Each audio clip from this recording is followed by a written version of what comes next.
Sir अपना परिचय बताएं। मेरा नाम पिंटू साहनी है। मैं पेशे से अधिवक्ता हूं और राइज एंड साइंस सोसाइटी का राष्ट्रीय अध्यक्ष हूं।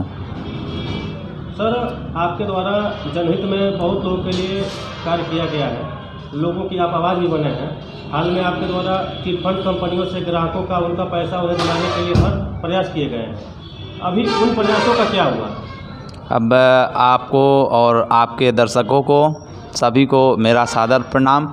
अब बताते चलें कि जो राइज एंड साइंस सोसाइटी द्वारा चिट फंड कंपनियां जैसे सहारा, PSL, पिनकॉन, यूनाइटेड, रोज वैली इत्यादि कंपनियों का जो निवेशक गण का पैसा उसमें जमा था, भुगतान को लेके हम 2020 से ही जिलाधिकारी गोरखपुर को ज्ञापन के माध्यम से विभिन्न धरना प्रदर्शन और तो और माननीय प्रधानमंत्री जी को, राष्ट्रपति जी को, मुख्यमंत्री जी को, सभी को ज्ञापन के माध्यम से और विभिन्न मीडिया बंधु के माध्यम से हमने बहुत समय तक अनवरत प्रयास किया, जिसका रिजल्ट अभी मार्च 2023 को देखने को मिला कि माननीय सुप्रीम कोर्ट द्वारा एक आदेश आया कि लोगों का पैसा भुगतान हो, और जिसका अनुपालन में अभी बड़े बड़े ज्ञापन माननीय अमित शाह द्वारा जो पेपर में गजट हुए थे कि लोगों का पैसा आवेदन यानी सहारा रिफंड पोर्टल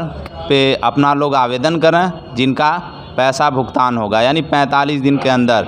लेकिन देखने को ये मिला आवेदन लोग कर दिए, आवेदन होने के बाद भी अभी तक जांच हो रहा है। किसी भी ज़मीनी यानी ग्राउंड लेवल पे बात करें, किसी भी व्यक्ति का अभी खाते में 1 रुपया भी नहीं आया। और तो और अभी हाल ही में माननीय अमित शाह द्वारा कहा जा रहा था कि लोगों के जो आवेदक हैं, जो पैसा अपना जमा किया है चिट फंड कंपनी में, उनके भुगतान को लेके मैं माननीय सुप्रीम कोर्ट जाऊंगा और पैसों का भुगतान कराऊंगा। यानी कहा जाए तो पूरी तरह से ये लालीपाप दिखा रहे हैं। जो लोकसभा चुनाव नज़दीक आ गया है, हमको लगता है कि ये लोग सेबी कहा जाए तो पार्ट्स ऑफ गवर्नमेंट यानी गवर्नमेंट का एक अंग है। पैसा तो इन्हीं लोग के पास पड़ा है, ये लोग चाहते ही नहीं हैं कि लोगों का पैसा भुगतान हो। ये चाह लें यानी डबल इंजन की सरकार, चाहे उत्तर प्रदेश की बात करें या संघ यानी केंद्र की बात करें, सभी जगह बीजेपी ही है। अगर चाह ले तो 24 घंटे के अंदर चिट फंड कंपनियों में सहारा, PSL, पिनकॉन, यूनाइटेड इत्यादि जितनी कंपनियां हैं सभी का भुगतान हो जाएगा। लेकिन चाहते ही नहीं हैं कि लोग भुगतान हो। अभी भुगतान नहीं हो रहा है। जल्द ही हम लोग पुनः पूरे भारत में व्यापक आंदोलन करेंगे कि लोगों का निवेशक गण का पैसा भुगतान हो। यहाँ पर तमाम हस्तियाँ उपस्थित हैं, उसका क्या कारण है? क्या 2024 लोकसभा चुनाव की कोई तैयारी तो नहीं है? यहाँ हमारे साथ उपस्थित राष्ट्रीय अंबेडकर महासभा के राष्ट्रीय अध्यक्ष एडवोकेट चंद्रिका प्रसाद जी हैं और फिशरमैन आर्मी के राष्ट्रीय अध्यक्ष चंद्रभान निषाद जी हैं और बाबा मच्छिंद्र नाथ निषाद सेना के राष्ट्रीय अध्यक्ष भाई राधेश्याम निषाद जी हैं और यहाँ फिशरमैन आर्मी के प्रदेश अध्यक्ष राज कपूर जी हैं और समाज के विचारधारक केदारनाथ जी हैं। और यहाँ हम लोग का उपस्थित होने का मूल कारण है कि जो लोकसभा चुनाव 2024 नज़दीक आ गया है, यहाँ यही है कि हम लोग मिलजुल के या तो हमारे बीच का कोई लोकसभा का प्रत्याशी होगा या कोई जो हम लोगों की बात पे या हम लोगों के मुद्दे पे काम करेगा, तो वही लोकसभा 2024 में गोरखपुर से लोकसभा प्रत्याशी होगा। सर अपना परिचय बताएं। मेरा नाम चंद्रिका प्रसाद भारती एडवोकेट, मैं राष्ट्रीय अंबेडकर महासभा का राष्ट्रीय अध्यक्ष हूँ। यह मेरा परिचय है। सर्वप्रथम आपको बहुत बहुत आभार व्यक्त करता हूँ कि आपने हम लोग की बात सुनने के लिए आप आए हैं। सर आपसे एक सवाल है, आप सभी लोग एक जगह इकट्ठा हुए हैं, आप लोग इस दौरान आपका क्या कहना है? हम लोग एक सभी सामाजिक संगठन के राष्ट्रीय अध्यक्ष जी हैं और मैं पुनः उनको भी आभार व्यक्त करते हुए यह कहना चाहता हूं कि आने वाले 2024 में हम लोग एक साझा सभी सामाजिक संगठनों का एक मोर्चा बनाने जा रहे हैं और उस मोर्चा के द्वारा हम लोग यह तय करेंगे कि वर्तमान में जो 2024 लोकसभा का चुनाव है उसको कैसे प्रत्याशी उतारा जाए, जो प्रॉपर ग्रामीण अंचल से जो यहाँ का नागरिक हो, यहाँ का लोगों के आम पब्लिक के दुख सुख में अपनी भागीदारी सुनिश्चित करता हो, ऐसे चरित्रवान व्यक्ति को हम लोग ढूंढ रहे हैं और ऐसे ही व्यक्ति को हम लोग समर्थन करेंगे जो गरीबों से लेकर के सभी के साथ चलने का काम करता हो। आप अपना परिचय बता रहे। नमस्कार, मेरा नाम राधे श्याम निषाद है। मैं बाबा मसंदनाथ निषाद सेना का राष्ट्रीय अध्यक्ष हूँ। अच्छा सर, आप युवा व तेज नेता रह चुके हैं। इस लोकसभा 2024 चुनाव में आपकी क्या रणनीति व प्लानिंग है? विपक्षियों को क्या संदेश देना चाहते हैं आप? विपक्षियों को ये देना चाहते हैं संदेश कि अभी मैं देख रहा हूँ कि कम से कम दूसरी पंचवर्षीय सीएम या प्राइम मिनिस्टर ये वर्तमान में भी भाजपा की सरकार है और इसके 5 वर्ष पहले भी थी। अभी जो कह करके जैसे केंद्र की बात हम कर लें तो केंद्र में वो कह रहे थे कि ऐसा है कि प्रधानमंत्री जी आने से पहले कहते थे 2 करोड़ रोज़गार हम देंगे। रोज़गार के नाम पे एकदम जीरो हैं, कहीं कोई रोज़गारी नहीं है। दूसरी चीज़ें हम आते हैं अपने प्रदेश में, उत्तर प्रदेश में भी रोज़गार एकदम ख़त्म कर दिया गया है। अभी देख रहे हैं वर्तमान में अतिक्रमण हटाने के नाम पे जो ठेला रिक्शा खोमचा लगा करके जो रोज़मर्रा के जीवन जी करके मतलब किसी तरह से अपना कमा खा रहे थे ठेला लगा करके, या जिस तरह से भी पढ़े लिखे अच्छे लोग, उन लोगों को अतिक्रमण के नाम पे इतनी बुरी तरह से मारा जा रहा है, टार्चर किया, दौड़ा करके पीटा जा रहा है। मतलब कहीं ना कहीं ये सरकार तानाशाही तरीके से काम कर रही है, जो गरीबी न हटा करके गरीबों को हटाने का काम कर रही है, जो ये मानव हित में सरासर गलत है। ऐसा नहीं होना चाहिए। आप कहीं भी जाइए, जिस रास्ते पर जाइए वहाँ पर आप देखेंगे कोई ठेला वाला, सब्जी बेचने वाला, कोई रिक्शा वाला, कोई ऑटो चालक, कौन ऐसा व्यक्ति है जो उत्तर प्रदेश में या हम कह लें मुख्यमंत्री जी के गृह जनपद गोरखपुर में वो पीड़ित नहीं है? हर व्यक्ति पीड़ित है, अपनी पीड़ा बता नहीं सकता, इतना पीड़ित है। उनके घर पे खाने की व्यवस्था नहीं है। जहाँ देखा जा रहा है ठेला को, सब्जी वाले को पलट दिया जा रहा है, मारा जा रहा है, पीटा जा रहा है। आप बता दीजिए कि कहीं ना कहीं अगर वो रोड पर नहीं बेचेगा तो कहाँ बेचेगा? अगर किसी को खरीदने जाना है कोई भी चीज़ें तो वो कहाँ खरीदेगा? रास्ते पर ही तो खरीदेगा। मैं गवर्नमेंट से अनुरोध करता हूँ कि वर्तमान में इनके पास तमाम अंग हैं, ये सर्वा हैं, तो कहीं ना कहीं सर्वे करा करके रोड के किनारे एक ऐसी पटरिया बनाई जाए जिससे उस रोड पे चलते ही जाम भी ना लगे और हम उस पर सब्जी या वगैरह जो भी चीज़ें हैं उसको खरीद भी लें। इस तरीके से काम करें तो मानव हित में होगा। आज ज़्यादा से ज़्यादा लोग कहीं ना कहीं छोटी मोटी दुकान लगा करके, क्योंकि रोज़गार तो है नहीं, नौकरी चौकरी तो ख़त्म कर दिया गया है। और जब से मैं देख रहा हूँ इस सरकार में आए हैं, कोई ऐसा पेपर नहीं है जो लीक ना हुआ हो। टोटल पेपर लीक होता है। जब पेपर लीक होता है तो रोज़गार आएगा कहाँ? रोज़गार के नाम पे सिर्फ कहीं ना कहीं एकदम एक जुमला है।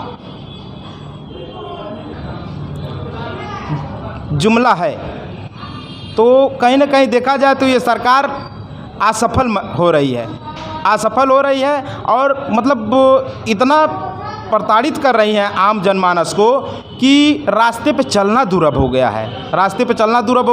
और वर्तमान सरकार अभी देख रहे हैं कि कहीं ना कहीं धर्म के आड़ में इतनी बड़े पैमाने पे काम कर रही है। जो नौजवान हैं उनको बरगलाने का काम कर रही है, अभी के नाम पर बरगलाने का काम कर रही है। और देखा जाए तो शिक्षा से बिल्कुल वंचित कर दे रही है। सिर्फ धर्म की ही बात कर रही है। और अभी देखा जाए कि धर्म के नाम पर सिर्फ एक धंधा चलाया जा रहा है। तमाम ट्रस्ट, तमाम व्यवस्थाएं तमाम करके ये गवर्नमेंट सिर्फ लोगों को मतलब डाइवर्जन कर रही है। जो चुनाव आ रहा है धर्म के नाम पर ही इनका राजनीति है, टिका हुआ है। और धर्म के नाम पर ये विगत मतलब दूसरी पंचवर्षीय धर्म के नाम पर ही यहाँ पर आए हुए हैं। और फिर अभी भी नौजवान साथी युवाओं को बरगला करके, बेरोजगार तो है ही हैं, उनको जब पढ़ने नहीं दिया जा रहा है, पढ़ने की व्यवस्थाएं इतनी महंगी कर दी गई है, जो अभी शिक्षा नीति नया वाला जो आया है इतना महंगा हो गया है कि पढ़ना मुश्किल हो गया है लोगों का।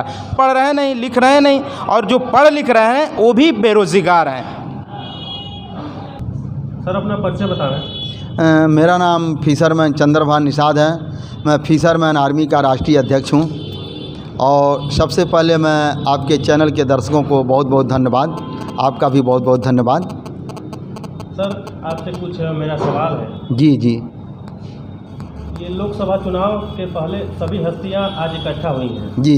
आखिर ये कारण क्या है, इकट्ठा क्यों हुई हैं? देखिए, लोकसभा चुनाव के पहले आज इन तमाम हस्तियों को इकट्ठा जो होने की जो आवश्यकता पड़ी, तो आपने बहुत अच्छा सवाल पूछा। और जो आज जो है देश में बेरोज़गारी फैलती जा रही है, और ख़ास करके देखा जाए तो उत्तर प्रदेश में तो बेरोज़गारी का अंत है। आप यहाँ से दिल्ली, बम्बई, पंजाब, मद्रास, भोपाल लोग दूसरे राज्य में अपनी रोजी रोटी के लिए जाते हैं और यहाँ रोज़गार नहीं है। आप ये देखेंगे जो आज भारत में जो संसदीय क्षेत्र जो माना जाए 80 संसद वाला राज्य हमारा उत्तर प्रदेश है, और यहाँ पर जो हो रहा बेरोज़गारी का अंबार लगते जा रहा आए दिनों। जैसे आप देखेंगे अदर जो राज्य है पंजाब, हरियाणा, हिमाचल, महाराष्ट्र, गुजरात, बिहार, झारखंड 10 संसद वाला राज्य, 5 संसद वाला राज्य, 4 संसद वाला राज्य हिंदुस्तान के हर कोने के लोगों को रोज़गार मुहैया करा रहा है। और मेरा एक जो है 80 संसद वाला राज्य 1% लोगों को रोज़गार नहीं दे पाया। और नहीं तो यहाँ के जनता के लिए सरकार ट्रेन की मांग करके 70 की जगह पर 300 लोगों को भर करके भेज देती है, और 12 घंटा, 14 घंटा, 36 घंटा, 72 घंटा लोग खड़े होकर के लोग सफ़र करते हैं। और जब दूसरे राज्य में लोग जाते हैं तो इनको गिरी हुई दृश्य देखा जाता है, भैये और बिहारी के नाम से इनको नवाजा जाता है। तो यहाँ बेरोज़गारी आए दिन बढ़ाया जा रहा, बढ़ती नहीं, जब बढ़ाया जा रहा है, क्योंकि आज हमारे देश के बड़े बड़े मंत्री को प्रधानमंत्री, राष्ट्रपति, गृह मंत्री, तमाम मंत्रियों का चुनाव हमारा उत्तर प्रदेश करता है। इस कारण की वजह से राजा, अगर प्रजा गरीब रहेगी तब जाकर उसकी सत्ता चलेगी। तो सरकार के माध्यम से उत्तर प्रदेश में बेरोज़गारी फैलाई जा रही है, लोगों को गरीब बनाया जा रहा है, ताकि हमारी सत्ता जो है हमेशा बरकरार रहे। इसके लिए सरकार हमारा कार्य कर रही है। दूसरा चीज़ मैं आपको ये बता दूँ, पूरे भारतवर्ष में गरीबों के साथ अन्याय नहीं, महा अन्याय हो रहा है। जो कि महा अन्याय हो रहा है, महा अन्याय इसलिए हो रहा है कि बीच में दलाल पथ है। अभी देखिए, दुनिया में अगर किसी का विकास होगा तो 2 तरीके से होगा, शरीर स्वस्थ रहेगी तब होगा, दूसरा पढ़ाई रहेगी। जो हम आज तमाम ये जो हम लोग एकत्रित हुए हैं, इसमें मैं मांग करता हूं सरकार से, और इसके लिए बहुत बड़ा अभियान भी हम लोग छेड़ने वाले हैं। बुजुर्ग को दवाई फ्री और बच्चों की पढ़ाई फ्री, तब जाकर के पूरे भारतवर्ष का विकास होगा। ये सबसे बड़ा मुद्दा है, क्योंकि जब तक ये 2 चीज़, गरीब आदमी के पास पैसा है नहीं, उसको रहने के घर नहीं है, खाने की रोटी नहीं है, पहनने का कपड़ा नहीं है, तो उसको बेहतर क्वालिटी की शिक्षा कैसे मिलेगी? अगर दुनिया में किसी का शोषण हुआ है, आपको मैं बताते चलूँ कि दुनिया में अगर किसी का शोषण हुआ है तो उसका हुआ है जिसके पास शिक्षा और ज्ञान नहीं है, शोषण उसका हुआ। शोषण करने वाला कौन है? जिसके पास शिक्षा और ज्ञान है, वही उसका शोषण करता है। जो कि आप देखेंगे शिक्षा का अधिकार सभी का एक बराबर है, चाहे रोडपति हो चाहे करोड़पति हो। लेकिन सरकार की तरफ से शिक्षा कैसे मिल रही है? जिसके पास जैसा पैसा वैसा शिक्षा। जब जिसके पास जैसा पैसा वैसा शिक्षा, तो गरीब के पास पैसा है नहीं तो उसको बेहतर क्वालिटी की शिक्षा मिलेगी नहीं। जब बेहतर क्वालिटी की शिक्षा मिलेगी नहीं तो दुनिया में कोई माई का लाल ऐसा पैदा नहीं है उनको शोषण से बचा ले। जब उनको बेहतर क्वालिटी की शिक्षा मिल जाएगी तो उनका कोई दुनिया में माई का लाल ऐसा भी नहीं पैदा है कि उनका शोषण कर सके। दूसरा चीज़, अभी आप देखेंगे जल्दी में एक कानून लागू हुआ हमारे परिवहन मंत्री नितिन गडकरी के द्वारा, जो आज गरीब आदमी ही गाड़ी चलाता है, ट्रक चलाता है, बस चलाता है, जीप चलाता है, कई मालिकों के घर वह ड्राइवरिंग करता, नौकरी करता है, गरीब आदमी ही करता, कोई अमीर आदमी नहीं करता। आज उनके लिए जो सरकार इतना कड़ा कानून लेकर के आया, ये समझिए उनके साथ एक कानून नहीं लेकर आया, वो गरीबों का गर्दन काटने के लिए लेकर आया कि गरीब आदमी जेल में रहे और उसकी ज़िंदगी नरक हो जाए। उन्होंने जो कानून लेकर के आया, एक ड्राइवर के द्वारा जाने अनजाने में अगर दुर्घटना हो जाती है तो उसको 10 साल की सजा है और 7 लाख रुपए हर्जाने के तौर पर उसको देना पड़ेगा। ये मैं आपको बताते चलूँ, कोई भी ड्राइवर, ये मेरा चैलेंज, मेरा दावा है, कोई भी ड्राइवर एक चींटी को मारना नहीं चाहता है, लेकिन होता क्या, अकस्मात कोई आ जाता है तब जाकर दुर्घटनाएं होती है, और दुर्घटनाएं होती है तो उसके लिए भारत सरकार के द्वारा एक कानून बनाया गया है। वो कानून है इंश्योरेंस, कि जाने अनजाने में अगर किसी के साथ घटना दुर्घटना हो जाए तो इंश्योरेंस कंपनी उस पक्ष को भुगतान करेगी। जो आज ड्राइवर इतने सहमे हुए हैं कि भारतवर्ष के ड्राइवर, तमाम गाड़ियां खड़ी हो गई, तमाम लोग डर के मारे गाड़ियां खड़ी कर दिए, आज लोग ड्राइवरिंग करने के लिए कोई तैयार नहीं हो रहा है। अगर ऐसा हो रहा है तो ये समझिए भारत की अर्थव्यवस्था बहुत ही खराब होने जा रही, क्योंकि जब आवागमन नहीं होगा, साधन नहीं बनेगा, माल यहाँ से वहाँ नहीं जाएगा, जब तमाम चीज़ यहाँ से वहाँ नहीं जाएंगे तो इससे जो है देश की स्थिति बहुत खराब होने वाली है, बदहाल होने वाली है, और जो गरीब ड्राइवर के साथ बहुत बड़ा अन्याय और धोखा हो रहा है। यही दूसरा चीज़ हो रहा, सरकार जो है जब कोई नई गाड़ी खरीदता है तो उसे एक गाड़ी का 15 साल का उम्र होता है। जब 15 साल का उम्र होता है तो वह क्या करता है, सरकार 15 साल का टोटल टैक्स पहले ही ले लेता है। जब टोटल टैक्स पहले ले लेता है तो जगह जगह टोल टैक्स लगाने की क्या आवश्यकता है। इसका मतलब है सरकार एक बार हमसे गाड़ियों के साथ टैक्स लिया, दोबारा हमसे लिया, यानी तमाम जो है कि साधन है उन लोगों के साथ सरासर अन्याय किया जा रहा है, ज़बरदस्ती वसूली किया जा रहा है। ठीक है, वसूली आप करें, लेकिन आप ये देखेंगे अभी जल्दी में मैं आपको आईना दिखाऊंगा, जो गोरखपुर से बनारस रोड जो बन रहा है, आप देखेंगे ये रोड बना नहीं और टोल टैक्स चालू हो गया, और रोड आप कहीं भी देखेंगे तो 1-1 फीट, आधा फीट, 6-6 इंची गड्ढा है, और उस गड्ढे में ट्रक वाले, गाड़ी वाले, जीप वाले, मोटरसाइकिल वाले, बाइक वाले, हर तरह से लोग जाते हैं। कितने लोग उस गड्ढे में गिर करके दुर्घटनाएं हो जाती है और उससे लोग परेशान हो जाते हैं। तो मैं यही कहूँगा कि सरकार को अगर आप टोल टैक्स लेती है तो उसको बेहतर ढंग से उनको सुविधा मुहैया कराया जाए। और दूसरा चीज़ है, अगर टोल टैक्स लेती है, रोड टैक्स लेती है, तो उसका एक सिस्टम, एक कानून है। अगर गाड़ी कहीं समय बेसमय पर बीच रास्ते में खराब हो जाती है तो परिवहन विभाग को उसको भेज करके गाड़ी को ये ठीक कराने का कानून है। उस जगह का जल्दी से गाड़ी को खींच कर एक साइड में करवाने का कानून है, लेकिन सरकार ऐसा नहीं करती है। तमाम जनमानुष को उसे असुविधाएं मुहैया होती है, असुविधाएं मुहैया होती है। तो सरकार को मैं चेतावनी देता हूं कि सरकार अगर इन सब विषयों पर ये ध्यान नहीं दिया, बुजुर्ग को दवाई, बच्चों की पढ़ाई और रोडों का हालात, उत्तर प्रदेश में रोजगार, ये सब नहीं हुआ तो आने वाला कल इन सब समाज के द्वारा, ये जो संगठन के द्वारा सरकार को करारा जवाब दिया जाएगा और उसे सरकार को आने वाला कल समझ में आ जाएगा। धन्यवाद दोस्तों।